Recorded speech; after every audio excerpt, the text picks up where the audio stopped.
যে কোনো কঠিন কাজকে বাস্তব করতে যথেষ্ট ধৈর্য, হার না মানা ইচ্ছাশক্তি দিয়ে লেগে থাকতে হয়। হতাশ হয়ে ভেঙে পড়লে কোনো অসাধ্য সাধন করা যায় না। অনেক সময় বারবার ব্যর্থ হলেও সফল না হওয়া পর্যন্ত সেই কাজে লেগে থাকতে হয়। 12 বছর বয়সী এক ছেলের অভিনয় দেখে মুগ্ধ Arthur Conan Doyle. Arthur Conan Doyle হল শার্লক হোমসের জনক। ছেলেটিকে কাছে ডেকে বললেন, লেগে থাকো, তোমার ভবিষ্যৎ উজ্জ্বল। ছেলেটি বলল, আমি খুব গরিব, যদি আপনার 1 বছরের উপার্জন আমাকে দেন তাহলে আমার আগামী 5 বছরের উপার্জন আপনাকে দিতে রাজি আছি। শুনে ডয়েল বেশ বিরক্ত হলেন। পরে ছেলেটি আমেরিকায় চলে যায়। 1 বছর পরে দেখা গেল তার উপার্জন ডয়েলের উপার্জন ছাড়িয়ে গেছে।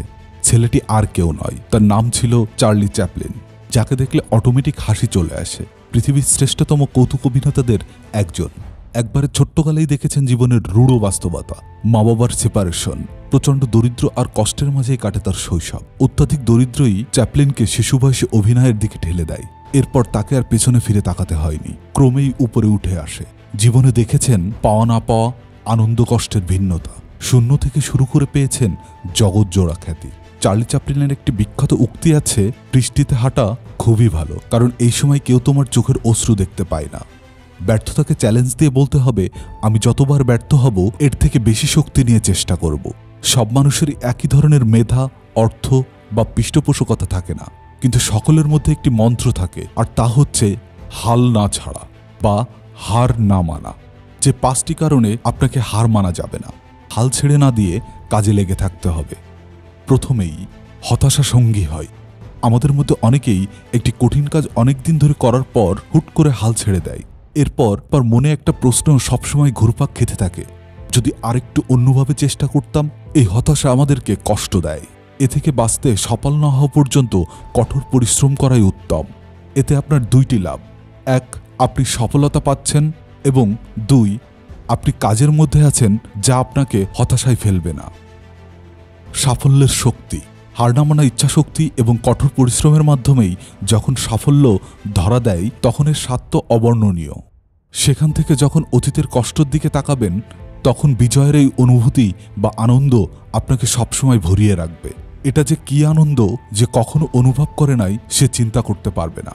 আর আপনি যদি সফলতার আগেই হাল ছেড়ে দেন তবে হতাশা বরণ করে নেওয়া ছাড়া বিকল্প পথই আর কি আছে। জীবনে পরিবর্তন আসে।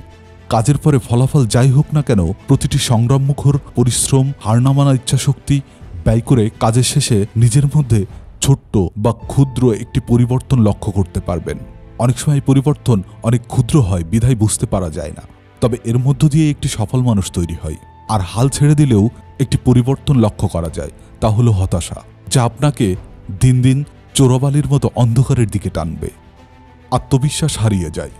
আপনার কোনো বস্তু হারিয়ে গেলে হয়তো কিছু টাকা খরচ করে আবার কিনতে পারবেন, তবে যদি আপনার আত্মবিশ্বাস হারিয়ে যায় তাহলে তা আর কিনতেও পারবেন না।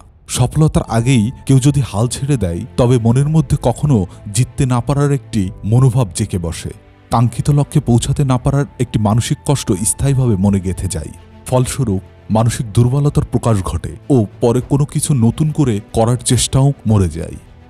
সারা জীবনের জন্য আফসোস।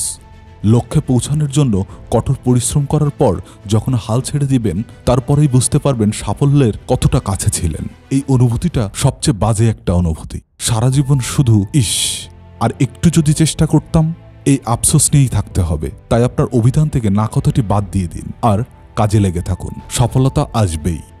1903 সালে 17 ডিসেম্বর বেলা 10টা পৃথিবীর ইতিহাসে প্রথমবারের মতো বাতাসের চেয়ে ভারী শক্তিচালিত এক যান নিয়ে মানুষ সফলভাবে আকাশে উড়ল। 1000 বছর ধরে যা ছিল শুধু একটি অসম্ভব কল্পনা, আর তা করলেন 2 ভাই, উইলবার রাইট এবং অরভিল রাইট। মজার ব্যাপার হলো তারা কেউই কিন্তু কোনো বিজ্ঞানী ছিলেন না। বিশ্ববিদ্যালয় থেকে অঙ্কে, পদার্থবিজ্ঞান বা অ্যারোনটিক্যাল ইঞ্জিনিয়ারিংয়ে তাদের কোনো উচ্চতর ডিগ্রি ছিল না। এমনকি হাই স্কুলের গণ্ডি তারা পেরোতে পারেনি। ডেটনের 2 জন বাইসাইকেল মিস্ত্রি কি করে এই অসম্ভবকে সম্ভব করলেন?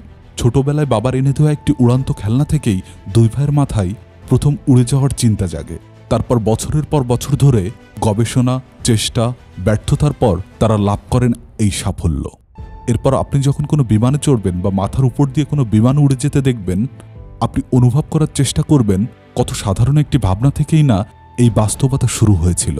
কারণ মন যা ভাবতে পারে, যা বিশ্বাস করতে পারে, মন পারে তা অর্জন করতেও। আপনার বুদ্ধিদীপ্ত মন ও মস্তিষ্ক থেকে না শব্দটি বাদ দিন। দেখুন জীবন কতটা বিস্তৃত, যেখানে আপনার সুযোগের অভাব নাই। হাল ছেড়ে না দিয়ে তাতে দাঁত কামড়ে ধৈর্য ধরুন আর পরিশ্রম চালিয়ে যান। সাফল্য আপনার আসবেই।